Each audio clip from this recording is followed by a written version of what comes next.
Hello, Wilmore Free Methodist Church family.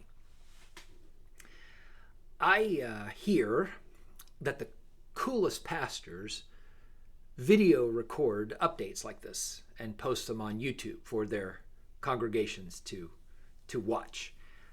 I have instead written all of mine and I've sent them to you in text form. And I do that because that lets you skip to the parts that you think are important without having to watch the whole thing. I appreciate that. But in the interest of increasing my cool factor, and frankly, due to the information in today's update, I'm going to do, obviously, a video. I have still, however, included the text version for you who appreciate that. As I have said many times, these past couple months have been strange. Strange days indeed, for the entire world, not just for us. As a church, although we have not met together in person, we have sought to meet the needs of people all around us. We have been pushed out of our buildings, but we have also been more profoundly pulled into the needs and the suffering of our world. And we have worshiped in the ways that we have engaged those needs. So that's all part of worship. Although the online services have been a great blessing and will continue to serve a good purpose for those who are not yet ready or able to return to in-person worship, you need to know that after a lot of discussion among our church staff, medical professionals, the county health department, and other local church and denominational leaders, the Wilmore Board of Administration has approved the following plan for our church to return to in-person worship. We do this primarily because of God's command that his people continue to meet together and because of our great need to be together with other Christ followers. And we feel that we can do this now in a way that honors our laws and does not harm our neighbors or ourselves. We will begin in-person worship services on June 14th. We will have one service at 8:30 in the morning. We will meet in the sanctuary and also in the Great Hall in Building C. There, over in Building C, we'll project a live stream video of what's happening in the sanctuary. The worship time will be about 45 minutes long, and it will include a prelude, an extended prelude, actually, so you could come a little bit early if you're just dying to hear music. It'll have a prelude, a welcome, prayer, scripture reading, a children's time, music ministry, a message, benediction, and then another extended postlude. There will be no choral or congregational singing, and I'll talk more about that in a minute. There will, of course, be no greeting time, so you can avoid awkwardness by not attempting to shake hands or hug other people or touch other people, okay? Offerings will be collected at the rear of the sanctuary or the rear of the Great Hall as you exit, so we won't be passing plates, offering plates. There will be no nursery or children's worship of any kind just yet. That's coming, but not yet. We're not able to do that yet. Whatever the then current social distancing protocols are, those will be observed, which means there'll be 6 feet between the rows of chairs. We've actually removed every other row of chairs in the sanctuary. We expect all family units to come in, to enter, to sit, and then to leave according to the distancing guidelines. The use of masks, while we encourage it, will be left up to individuals and families to choose for themselves. And I'll talk a little more about that in a minute. There will be no temperature checks. We are presuming that all who attend will self-examine and use appropriate caution. All of the church gathering spaces will be closed to socialization. That is so hard to say. We encourage people to socialize. But in this time, all of those gathering spaces will be closed to socialization, and they will serve just as pathways in and out. So, again, this goes against all we are, but don't stop to chat with people, at least until you get out into the parking lot. and then do so according to protocols. The staff participation is completely voluntary. Only building A and C restrooms will be available and for emergency use, okay? As many doors as possible are going to be opened to allow, the most airflow and circulation that can be achieved. We should note, too, that these precautions in no way guarantee a safe environment. And that is because there's always a level of risk in gathering and interacting with other people. The fact is, information about all of this is still unfolding daily. The science is not a clear guide. There are just too many unknowns, and there may well be a lot of unknowns for some time. We are asking all who plan to come to notify the office, either by phone or through email, and that's office@wfmc.net, so we know how to plan. In your contact, please let us know if you prefer one space or the other, either the sanctuary or building C, and we'll do our best to make that happen. But at the same time, when you arrive, please be prepared to be flexible. Given the current spacing guidelines and distancing guidelines, we can accommodate about 300 persons, about 150 per space. And if we should exceed that number of notifications, we'll add another service the next Sunday or in the near future. Please plan to arrive early, 10, maybe 15 minutes early, so we can all be seated in an orderly way. For that first service on June 14th, we will all enter through the Building A entrance, and then we will go from there. Depending on how many plan to come, that may change. So please keep up with the latest information. The last thing you hear is the most accurate. Not always, but in this case, it is. The 8:30 in-person sanctuary service will be live streamed privately on YouTube, and a passcode will be sent through the church e-chain. And that code should not be shared publicly, okay? A video service, like the YouTube and Facebook ones that we have been doing and we're doing now, that will continue to be publicly available for all who are not able or who are not ready to join in person. Now, here's some answers to anticipated questions, okay? Why was the 8:30 time chosen? The big reason is that we have hundreds of people in youth and adult Bible fellowships and in children's Sunday school classes that are meeting online through Zoom on Sunday mornings at various times. So the 8:30 worship start time was the least intrusive to all of those current group meetings, and it allows most persons to come to in-person worship if they would choose, and then return home before their online classes begin.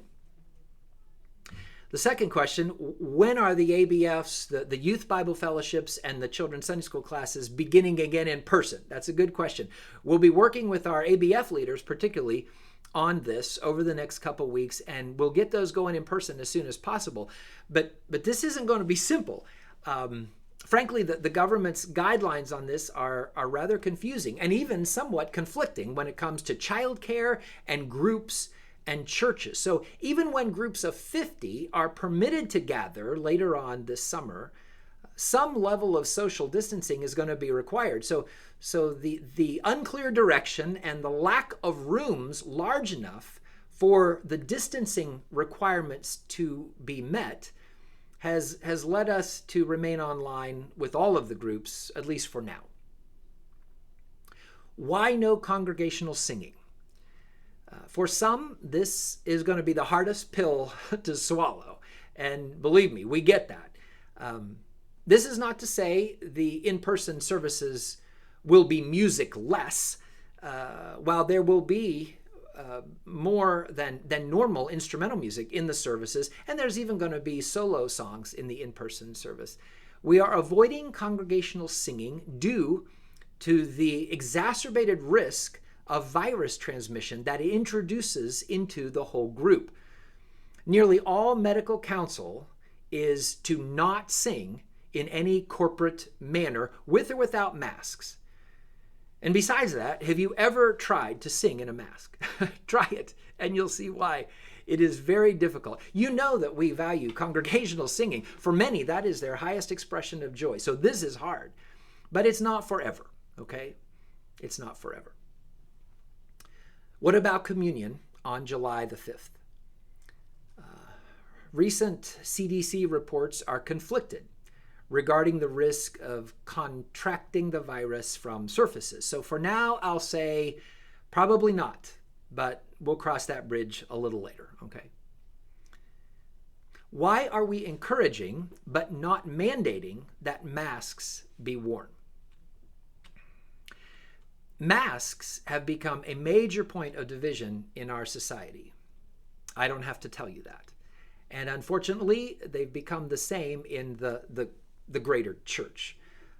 Right now, masks are the proven norm for the protection of others in close contact situations. That's why doctors wear them in surgeries. Masks help retain our own spit, and that is the carrier of most, not all, but most virus particles. They stop it from going out. So let's face it. I mean, anytime we can keep our spit to ourselves, others are going to appreciate that, okay?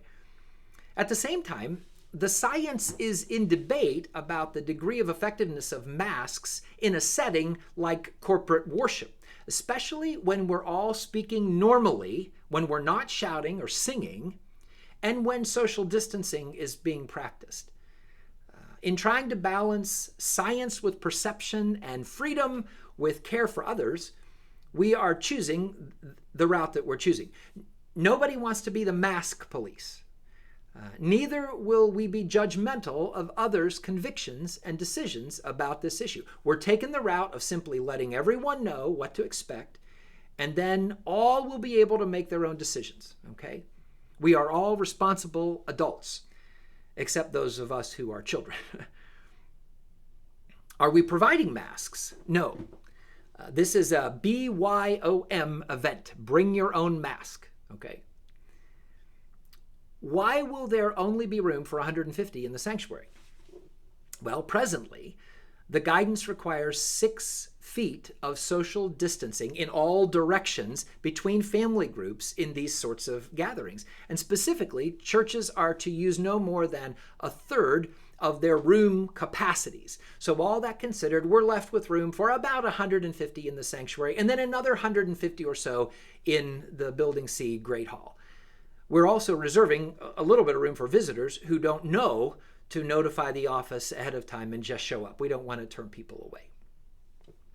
Can I make reservations for the sanctuary or Great Hall when I let the office know I'm coming? Yes, that is a good question. And yes, we want you to state your preference and plan to worship in that space unless you hear otherwise. The big issue here is we don't yet know how many plan to arrive or how many visitors we'll have. So it's going to be something of a first come, first serve basis, particularly on June 14th. We'll have a lot better feel for this once we begin hearing from people about their intentions. When can I let you know I'm coming to worship on June 14th? As soon as you get this, you can email or call the office with your message, the number in your group, your preference between Sanctuary and Great Hall, and whether or not you'd like fries with that. I'm just kidding. We will assume it's an ongoing request too, that will apply to Sundays going forward, except, everybody's going to be on vacation or if you get sick, and all of that. So remember that the office closes for the week on Friday at 1 o'clock too. So get those reservations. It's not really a reservation, but notify us as soon as you reasonably can. Why not begin with 2 service times? Again, we really don't know how many people are going to choose to attend. If the 8:30 service sells out, then we'll add another service time in a way that allows for our online education classes and as well as the time that's needed in between to sanitize, everything. How can I help?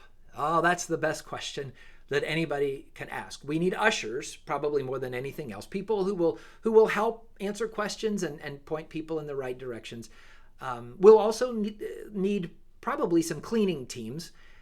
And also, we're going to need some help paying for the cost of some of the technological equipment to make all this happen. If you want to help, contact the church office, email or by phone, and just mention what you would like to do. What have we forgotten? I guarantee you that there are things that we've forgotten. I guarantee you that things are going to change through the weeks.